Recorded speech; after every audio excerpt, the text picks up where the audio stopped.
गुणगान करती हूँ।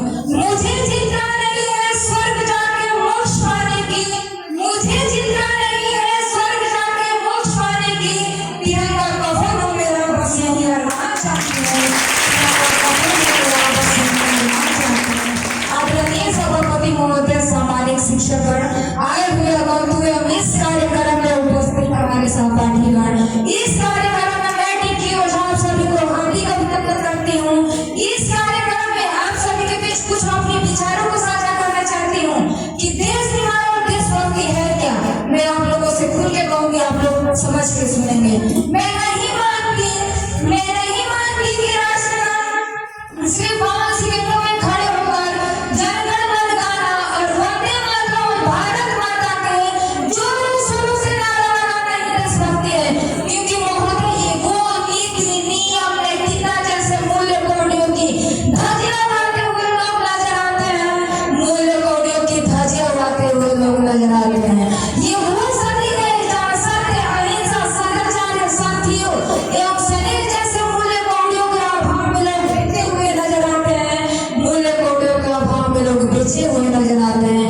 महोदय ये वो सदी है जहाँ एक घर के दो सगे भाई शांति एवं चैन के साथ जीते हुए बड़े मुश्किल से नजर आते हैं, बड़े मुश्किल से नजर आते हैं। आज के नौजवान युवा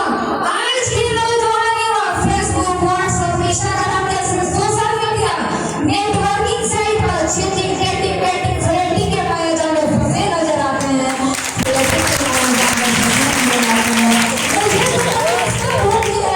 मुझे तो तकलीफ तब होती है जब हमारे देश के नौजवान युवाओं को जिम्मेदारी होती है देश निर्माण की और समाज को जोड़कर रखने की, लेकिन वही नौजवान युवा आज पबजी गेम में डूबा हुआ शराब के लत में भीगा हुआ नजर आता है, शराब के लत में भीगा हुआ नजर आता है। मैं उन नौजवान युवाओं को कहना चाहूंगी कि मूल निद्रा से जगो, तुम्हारे देश को कोई ना डूबे, मूल निद्रा से जगो, तुम्हारे देश को कोई ना डूबे। तो एक सैनिक सेना पे जाता है तो क्या वो उसकी देशभक्ति है? एक सैनिक सेना पे जाता है तो क्या वो उसकी देशभक्ति है? तो आजादी के पूर्व की बातें कुछ और थी, अब की बातें कुछ और है।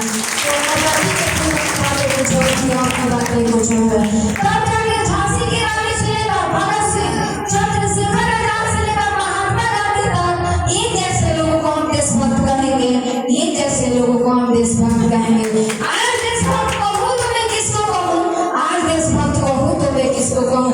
परिवार समाज के प्रति समर्पण का अभाव है, परिवार समाज के प्रति समर्पण का अभाव है।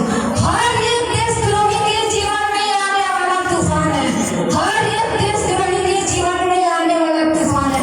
अगर मेरे हिसाब से अगर कोई व्यक्ति धर्म एकता को छोड़कर अगर कोई पूरी ईमानदारी से करे तो वही सबसे बड़ा देशभक्त है, वही सबसे बड़ा देशभक्त है।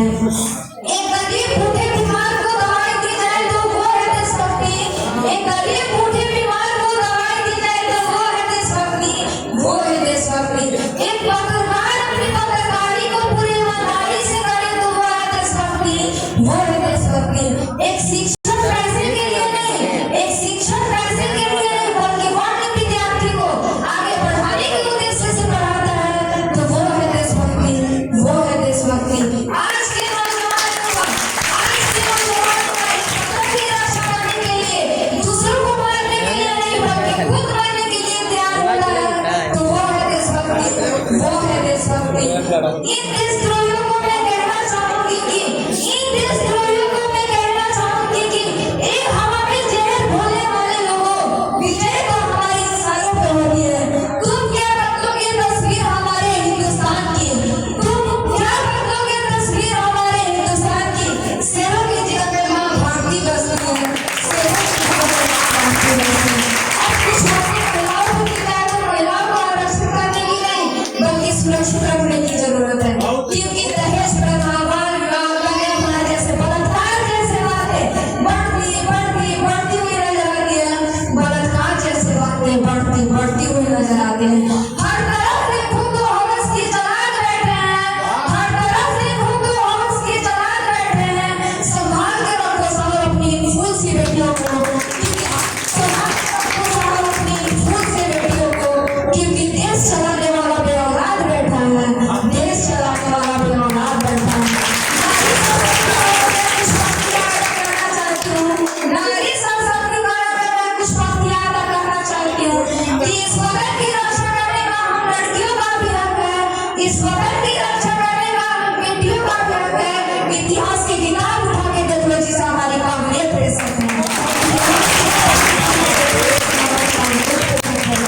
किसी के